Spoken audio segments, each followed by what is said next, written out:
ভারতীয় সংখ্যা পদ্ধতির মৌলিক স্থানীয় মানগুলো হচ্ছে একক, দশক, শতক, হাজার, অযুত, লক্ষ, নিযুত, কোটি।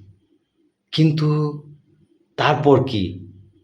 আমরা কম বেশি সবাই এই স্থানীয় মান বলতে গিয়ে কোটির পরে কি হবে সেটা কিন্তু আর বলতে পারি না। বন্ধুরা, গঙ্গার ইট থেকে আমি আছি আপনাদের সাথে। আসুন জেনে নেওয়া যাক ভারতীয় মৌলিক সংখ্যা পদ্ধতির স্থানীয় মানগুলোর নাম কি কি। আমি প্রথম থেকে আবার শুরু করছি।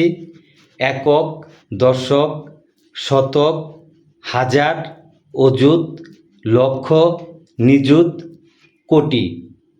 এই যে কোটি পর্যন্ত বললাম, এরপর কি? এরপর হচ্ছে, মনোযোগ দিয়ে শুনুন, অর্বুদ, বর্বুদ, শঙ্খ, চক্র, গদা, পদ্ম, খর্ব, নিখর্ব, হিনী, অক্ষৌহিনী। এরপরেও আছে তল্লক্ষণ। এখানেই শেষ নয়, এরপরেও আছে অসংখ্যেয়। বন্ধুরা, যদি আপনারা এই ভিডিওটি দেখে থাকেন তবে ভারতীয় সংখ্যা পদ্ধতির যে মৌলিক স্থানীয় মানগুলো আছে সেই মানগুলো সম্বন্ধে আপনারা কিছুটা ধারণা পাবেন। ধন্যবাদ।